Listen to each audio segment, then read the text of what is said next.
오늘 저녁 함께 개미와 배짱이라는 제목으로 하나님께서 주시는 은혜를 나누시겠습니다. 옛날에 개미와 배짱이가 살았습니다. 아시죠? 지금도 살고 있나요? 더운 한여름날 개미는 열심히 일을 하면서 먹을 것을 나르는데 배짱이는 근처 잎사귀 그늘에서 음악을 연주하며 놀면서 열심히 일하는 개미를 비웃었습니다. 하지만 나중에 추운 겨울이 되어 먹을 것이 없게 되자 배짱이는 춥고 배고파 죽을 지경에 이르렀고 결국에는 개미네 집에 가서 먹을 것을 구걸하며 불쌍하게 얹혀서 살아간다는 이야기입니다. 다 아시죠? 개미와 배짱이 이소무화합니다. 아마 모두에게 친숙한 어린 시절 근면과 성실, 부지런함을 교훈으로 배울 때 들어본 이야기이실 겁니다. 이 개미와 배짱이 이야기를 들으면서 배짱이처럼 살지 말아야겠다, 개미처럼 부지런하게 미래를 준비하며 다음 계절을 준비하며 살아야겠다라고 다짐한 경험이 아마 한 번쯤은 있으실 것입니다. 이소부화가 여러 가지 에피소드와 이야기로 이루어져 있지만 이 개미와 배짱이 이야기가 저와 여러분에게 더 친숙한 이유가 무엇이냐면 바로 오늘 함께 읽었던 잠언 6장 6절부터 11절 이 본문 말씀 때문입니다. 아니 어쩌면 거꾸로 어린 시절에 들었던 그 개미와 배짱이 이솝 우화 때문에 오늘 본문이 친숙하게 들릴지도 모르겠습니다. 이솝 우화의 교훈과 오늘 본문의 교훈은 굉장히 많은 부분에서 일맥상통하는 것처럼 보입니다. 그 이야기의 대상, 교훈의 대상이 게으른 사람이라는 점이 똑같습니다. 잠언 말씀에는 배짱이가 등장하지 않았을 뿐이지 게으른 자가 이 배짱이를 대신해서 본문에 등장하고 있습니다. 배짱이는 여름철 내내 잎사귀 그늘에 앉아 악기를 연주하면서 놀기만 합니다. 본문의 게으른 사람도 계속 누워있으면서 잠만 자고 있습니다. 요즘 말로 방콕하면서, 방콕하는 게 뭔지 아십니까? 방에 콕 박혀서 소위 시체놀이를 하는 중입니다. 네, 조금만 더 자겠다고, 조금만 더 졸겠다고, 조금만 더 누워있겠다고 여기서도 또 요즘 말로 하면 5분만 이것을 외칩니다. 그러자 결말이 무엇입니까? 개미와 배짱이 이야기 이솝우화에서는 겨울이 찾아오자 먹이도 없고 집도 없는 배짱이는 죽을 지경이 돼서 여름 내내 자신이 미련하다고 놀려댔던 그 개미네 집에 찾아가서 구걸을 하게 됩니다. 불쌍하죠. 그리고 오늘 본문의 결론은 어떻습니까? 빈궁이 강도같이 오며 곤핍이 군사같이 이르게 됩니다. 즉 본인이 전혀 원하지 않았던 빈궁과 곤핍이 강도와 군사같이 그 인생에 침입하게 된다는 것입니다. 원치 않는 가난과 어려움에 허덕이는 삶을 살아가게 된다라고 하는 두 가지 이야기, 이솝우화, 개미와 배짱이, 그리고 오늘 본문 비슷하게 보이죠. 정말 비슷합니다. 그런데 가만히 생각해 보시기 바랍니다. 이솝우화 이런 이야기를 통해서도 배울 수 있는 개미를 통한 근면과 성실, 부지런함에 대한 교훈을 하나님께서는 왜 굳이 성경 본문 말씀을 통해서도 주셨을까요? 성경에 이 말씀이 없어도 다 압니다. 이미 성경 말씀을 하나도 모르는 사람도 이미 이솝우화를 통해서, 개미와 배짱이 이야기를 통해서 근면 성실해야 되겠구나, 일찍 일어나는 새가 벌레도 많이 잡아먹는구나, 이런 이야기들을 통해서 부지런해야 된다, 근면 성실해야 된다, 다 압니다. 반대로 보면 이솝우화가 성령님의 영감으로 기록된 성경에 맞먹는 높은 수준의 교훈을 주고 있는 것이라고 우리가 받아들일 수 있겠습니까? 그럴 리가 없죠. 세상적인 교훈은, 이 세상의 교훈은 절대 영원한 것이 없습니다. 시대에 따라서 변하고 상황에 따라서 달라지는 것이 이 세상이 주는 교훈입니다. 이솝우화의 여러 이야기들도 우리 삶에 교훈과 지혜를 주는 것은 분명합니다. 그러나 그 이야기들도 지속적으로 변하고 있으며 해석이 달라지고 있습니다. 개미와 배짱이 이야기도 마찬가지입니다. 개미와 배짱이에 대해서 현대 대한민국 세태에 맞춰서 재구성된 이야기가 있는데요, 한번 소개해드리겠습니다. 개미와 배짱이가 있었다. 무더운 여름철 개미는 휴식도 잊은 채 끊임없이 먹이를 날라 저장하고 성실하게 일했다. 반면 배짱이는 그 옆 나무 그늘에 앉아 바이올린을 연주하고 노래하면서 희희낙낙하는 삶을 살았다. 그렇게 여름이 가고 가을이 가고 겨울이 찾아왔다. 개미와 배짱이의 인생은 각각 어떻게 바뀌어 있을까? 개미는 쉬지도 않고 너무 열심히 일한 나머지 만성 피로에 몸살, 무릎에는 류마티스 관절염, 허리에는 디스크가 찾아와 겨울 내내 몸져 눕고 말았다. 반면 배짱이는 자신이 좋아하는 바이올린 연주와 노래 연습을 꾸준히 한 결과 슈퍼스타 K에서 입상했고 실력과 잠재력을 인정받아 소속사도 정해졌다. 겨울 내내 여기저기 불려다니며 공연을 하면서 자신이 좋아하는 일도 하고 돈도 벌고 행복하게 살았다. 어떻습니까? 이야기에 허점이 없지 않습니까? 출발은 같아요. 개미와 배짱이가 등장하고 개미는 열심히 일하고 배짱이는 노래를 부릅니다. 그리고 배짱이는 개미를 놀립니다. 그러나 결론이 뒤바뀌어 있습니다. 그리고 뒤바뀐 결론 둘 다 납득이 가는 이야기입니다. 시대에 따라서 그럴 수도 있겠구나 하는 변화가 충분히 이해되는 이야기입니다. 뭔가 씁쓸한 것 같으면서도 이 두 번째 이야기, 방금 들려드린 이야기, 정말 요즘 세태를 잘 반영한 이야기 같지 않습니까? 이 이야기의 원작과 신작, 어떤 것이 더 교훈적이고 감동적인지는 중요하지 않습니다. 오늘 본문 말씀 속에서 저와 여러분이 인정해야 하는 것은 개미가 등장하는 이 잠언 말씀을 한낱 우화 따위와 비교해서는 안 된다는 사실입니다. 아, 비슷한 내용이네. 그렇구나. 근면성실해야 되겠다. 개미에게 가서 보고 배워야겠다. 이렇게 끝낼 만한 말씀이 아니라는 것입니다. 오늘 말씀 속에서 강조되고 있는 근면과 성실, 꾸준함과 부지런함은 일반적인 차원의 것이 아닙니다. 세상 사람들도 다 할 수 있는 그런 근면, 성실, 그런 부지런함, 그것이 아닙니다. 단순한 교훈으로서의 좋은 말씀이 아니라 하나님께서 우리에게 계시로서 주신 말씀입니다. 그렇다면 하나님께서 개미를 통하여 주시는 이 말씀, 교훈이 왜 계시일까? 어떻게 이것이 우리에게 계시가 될 수 있을까? 깊이 묵상해 봐야 합니다. 도덕책 다루듯이, 교훈책 다루듯이 성경을 다뤄서는 절대 안 된다는 말씀입니다.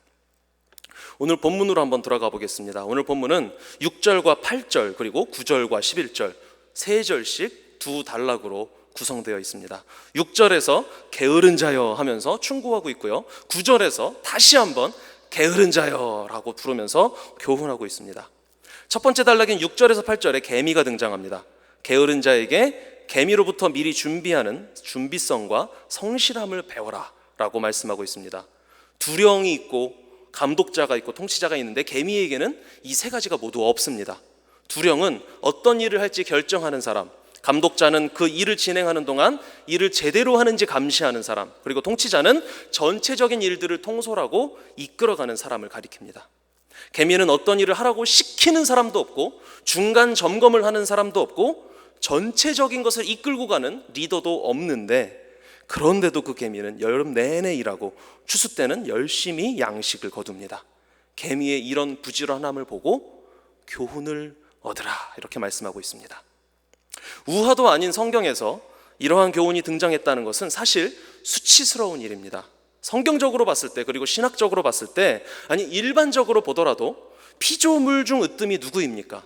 어떤 존재가 하나님이 지으신 천지 만물에서 가장 으뜸이 무엇입니까? 바로 저와 여러분, 우리 인간입니다. 그래서 세상 사람들도 인간을 만물의 영장이라고 말하고요, 하나님께서 천지 창조를 배울 때 6일째 맨 마지막에 사람을 창조하시고는 그 단 한 번도 말씀하지 않으셨던 가장 좋았더라라고 선포하지 않으셨습니까? 그런데 그런 사람에게 저 사람 보고 배워라, 저것을 보고 배워라, 그게 아니라 아주 조그만 미물에 해당하는 개미에게 가서 보고 교훈을 얻으라 라고 말씀하고 있습니다. 충격이 있죠. 우리식으로 말하자면, 좀 더 상황화해서 표현하자면 개한테 가서 배워라, 개하고 비교하는 겁니다. 개미에게 비교를 당하고 있으십니다, 여러분. 개미에게 가서 교훈을 얻으라. 그만큼 충격과 수치심을 들게 하는 강력한 표현의 말씀이 오늘 바로 이 본문입니다. 개미를 이용한 이 충격요법으로 게으른 자에게 일침을 가한 첫 번째 단락에 이어서 이번에는 9절에서 11절에 해당하는 두 번째 단락에서는 게으름에 대한 직접적인 경고와 충고가 주어집니다. 게으른 사람이 누워있는 모습이 기록되어 있고 잠에서 덜 깬 모습도 있습니다. 그리고 더 자고 졸고 누우려고 흐느적거리는 모습을 묘사하면서 그런 자에게는 빈궁과 곤핍이 강도처럼 그리고 군사처럼 이를 것이다 라고 직접적으로 지적하고 있습니다. 자, 이 두 단락에 대한 간략한 내용을 지금 다시 한번 설명을 드렸는데요. 다시 한번 단락별로 무엇을 말씀하는지, 개미 그리고 개미의 근면성, 이것이 무엇을 가리키는지 한번 살펴보겠습니다. 먼저 6절에서 8절 첫 번째 단락입니다. 개미의 부지런함을 보고 지혜를 얻어야 하는데 그 개미의 특징이 무엇입니까? 본문에 기록되어 있습니다. 그냥 부지런한 것이 아니라 앞서 말씀드렸던 것처럼 세 종류의 리더가 없습니다. 두령이 없고 감독자가 없고 통치자가 없습니다. 즉 개미의 부지런함은 단순히 부지런한 것, 단순히 근면성실한 것이 아니라 자발적인 근면성실입니다. 이것을 기억하셔야 됩니다. 누가 시켜서가 아니라 스스로 자발적으로 일합니다. 여름에 열심히 일해서 추수 때 양식을 모으는데 가을에 추수를 기대하고 고대하면서 여름에 하는 고생을 누가 시켜서 하는 것이 아니라 자발적으로 하고 있다라고 말씀하고 있습니다. 다시 한번 초반에 말씀드렸던, 서두에 말씀드렸던 전제를 확인시켜 드리겠습니다. 이것은 이솝 우화의 교훈이 아닙니다. 사실 겨울을 준비하는 차원의 여름 동안에 열심히 일하는 것이라면 자발적이 필요 없습니다. 그렇지 않아요? 굳이 자발적이어야만 합니까? 누가 시켜서라도 양식을 미리 준비해 놓으면 됩니다. 겨울에 굶어 죽지 않도록 미리 준비만 해 놓으면 되는 것이지, 자발적으로 하든 비자발적으로 하든, 협박을 당해서 하든 유혹을 받아서 하든 어떤 권면을 받아서 하든, 리더가 있든 없든 상관없습니다. 세상의 교훈은 바로 그것입니다. 이솝우화의 이야기는 바로 그것입니다. 그런데 오늘 본문에서 개미는 자발적입니다. 누가 시키지도 않았는데, 두령도 없고 통치자도 없는데 감독자도 없는데 자발적으로 일을 하고 있습니다. 우리 자녀들을 생각해 볼 때 우리 애들이 시험 기간에만이라도 좀 열심히 공부했으면 좋겠지 않습니까? 그래서 잔소리를 하시죠. 잔소리를 하는 내가 싫지 않아요. 왜냐하면 잔소리를 통해서라도 얘가 하면 되니까요. 스스로 하는 건 바라지도 않는다. 내가 잔소리 할 때만이라도 공부해라. 저의 아이들에게는 이런 일이 발생하지 않기를 간절히 바랍니다만, 자발성은 사실 그렇게 중요하지 않습니다. 이 세상의 일을 함에 있어서는요, 누가 시켜서라도 하면 그것으로 다행인 것입니다.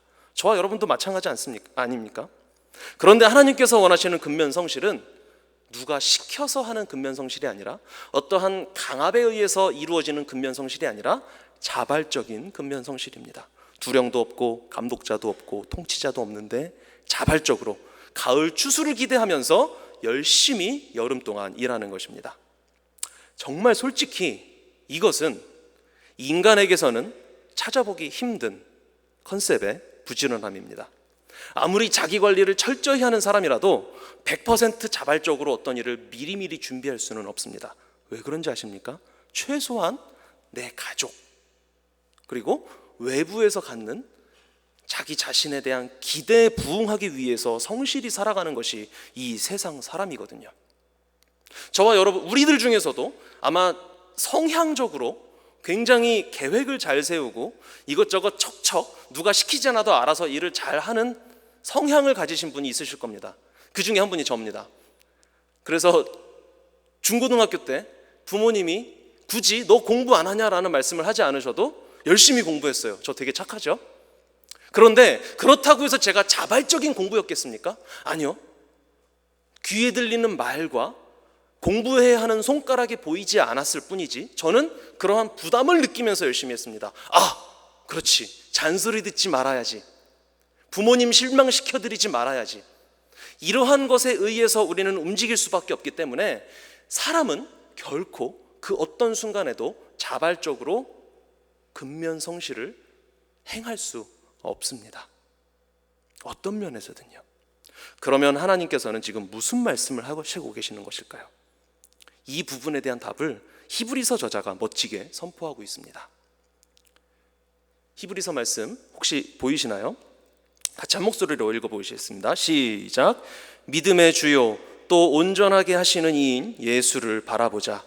그는 그 앞에 있는 기쁨을 위하여 십자가를 참으사 부끄러움을 개의치 아니하시더니 하나님 보좌 우편에 앉으셨느니라. 아멘. 아들이신 하나님 예수 그리스도께서는 십자가라는 고난을 부지런히 감내하셨습니다. 하나님 보좌 우편에 앉는 영광, 자신이 택하신 백성을 구원하는 그 기쁨, 앞에 있는 기쁨을 바라보며 자발적으로 성육신하셨습니다. 인간이 되셨습니다.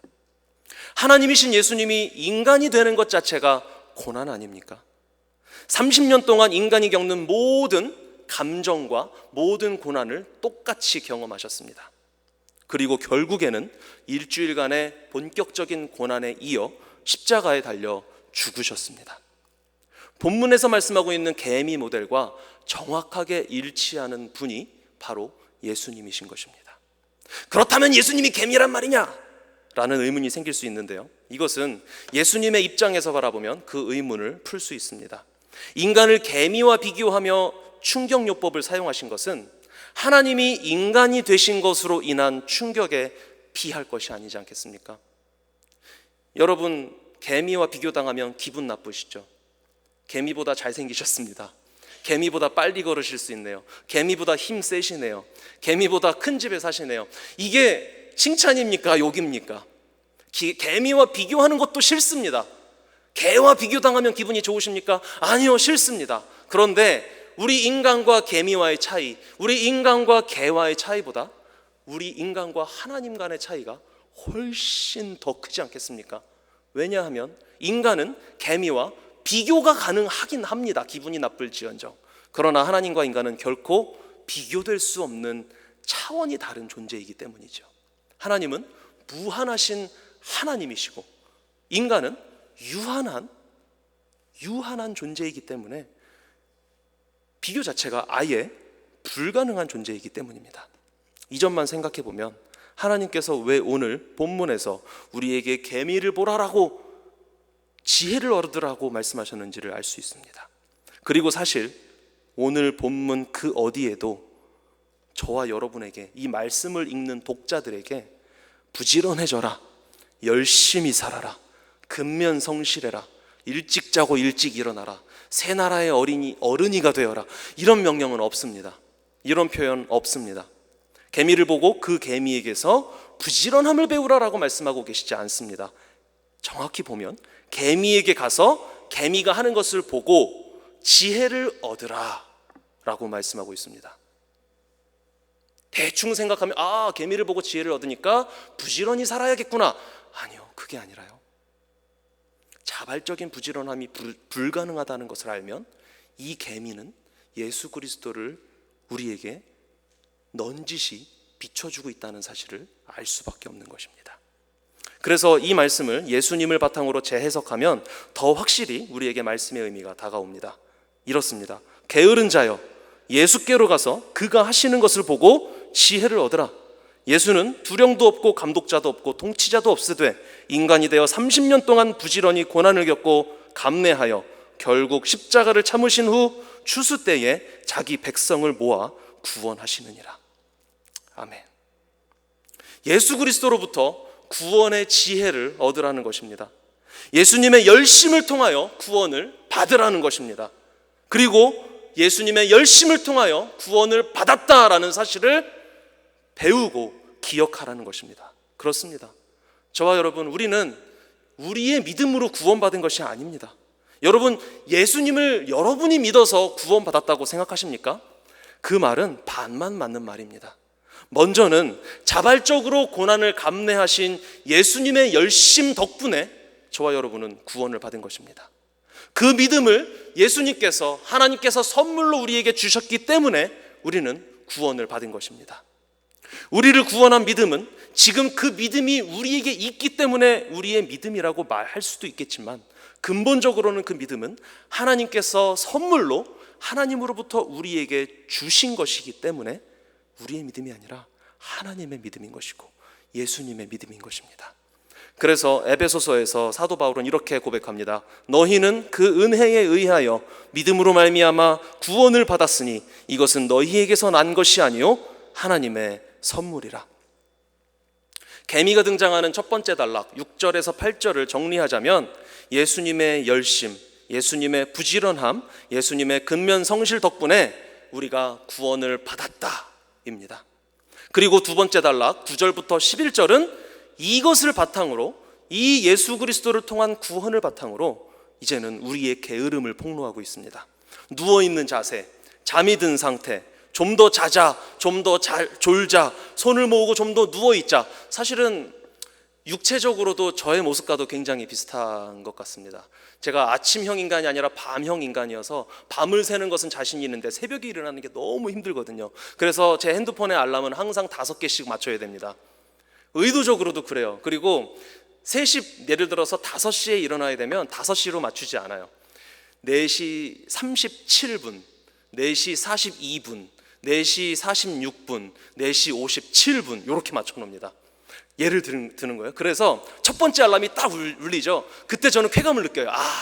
조금 더 잘 수 있겠다. 그리고 그걸 딱 끄고 아직 4번 남았어. 그러고 자요. 네, 제가 바로 이 게으른 자임을 지금 스스로 고백하고 커밍아웃하고 있는 건데요. 네, 자, 그러나 그런 게으름을 말하는 것이 아니라요. 자, 누가? 저와 여러분이, 저만이 아니라 저와 여러분이 언제? 바로 지금. 어떤 자들이냐? 스스로를 구원할 수 없는 게으른 자들, 연약한 자들임을 오늘 본문은 말씀하고 있는 것입니다. 아무리 부지런히 여러분 열심을 내어 보십시오. 구원하실 수 있습니까? 스스로를? 아니죠. 아무리 부지런히 열심을 내어본들 그것은 우리 자신의 만족을 위한, 나를 위한 일일 뿐 절대 그것 구원을 이루어낼 수 없습니다. 즉 구원의 차원에 있어서는 게으름에 불과합니다. 절대 부지런해질 수 없습니다. 구원에 있어서는. 시험을 앞두고 있는 사람에게 필요한 부지런함은 어떤 부지런함입니까? 시험 공부를 하는 부지런함입니다.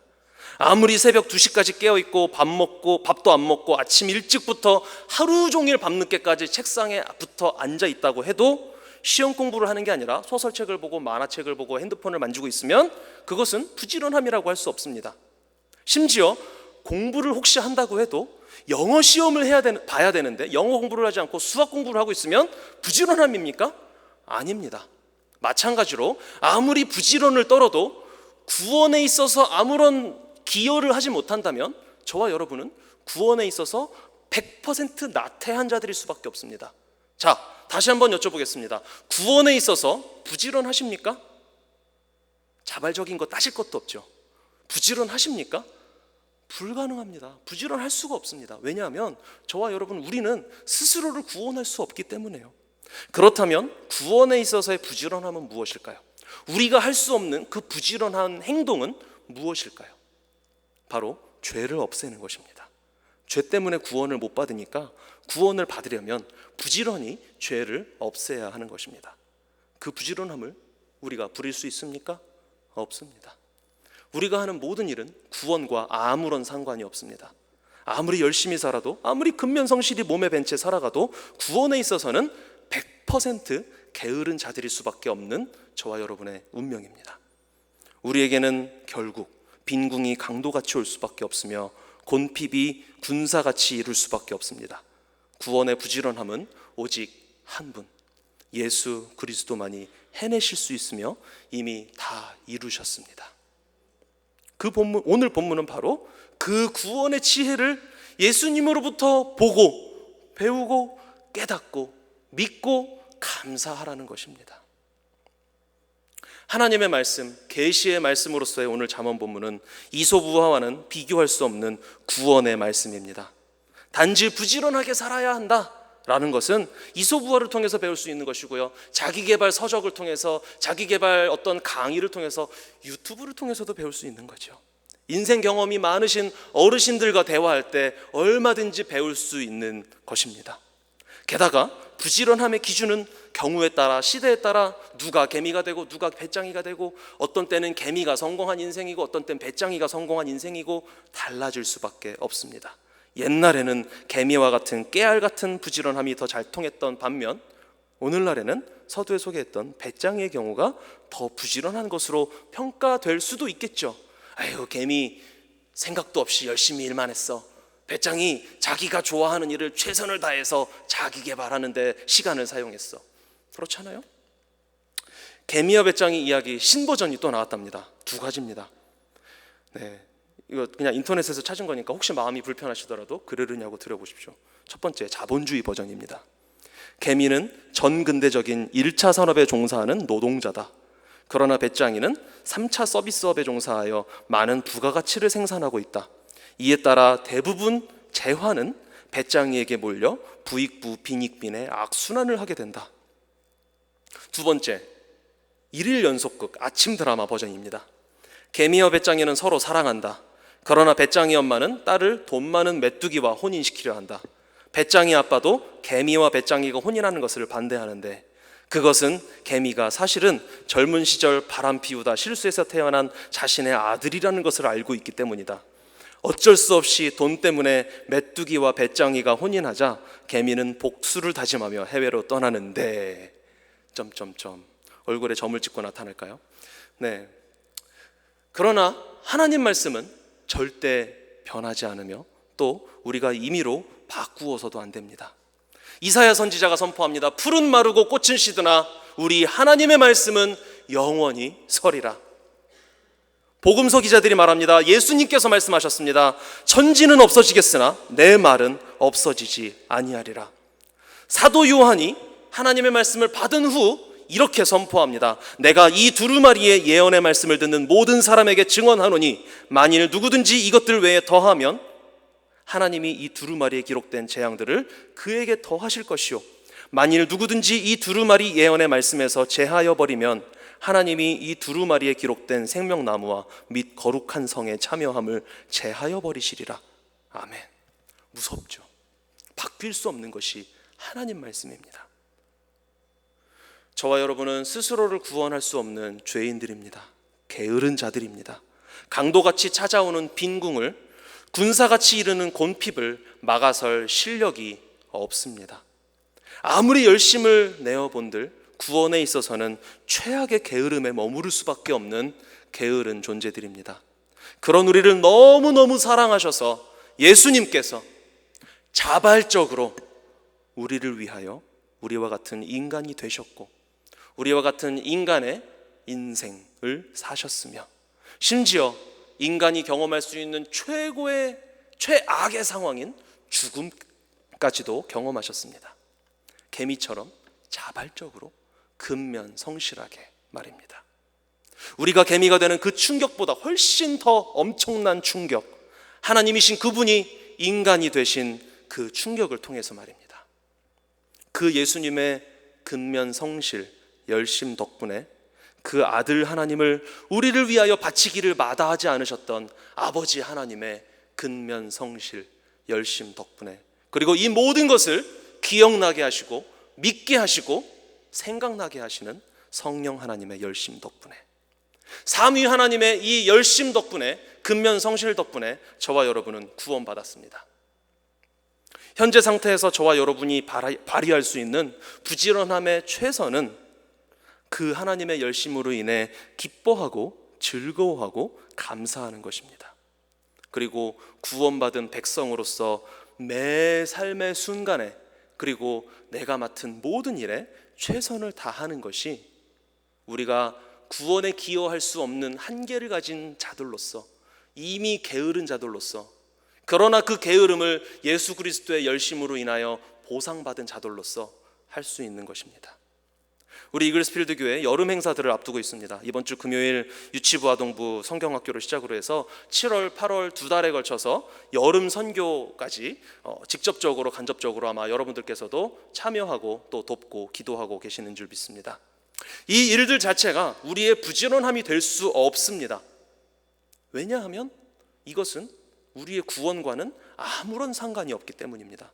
그러나 하나님의 부지런함으로 인한 구원의 기쁨과 감사를 표현하는 방식으로서 이러한 여름 행사에 어떤 식으로든 기여하고 참여하게 되신다면, 그렇다면 그것이 저와 여러분의 최선이 되는 줄 믿습니다.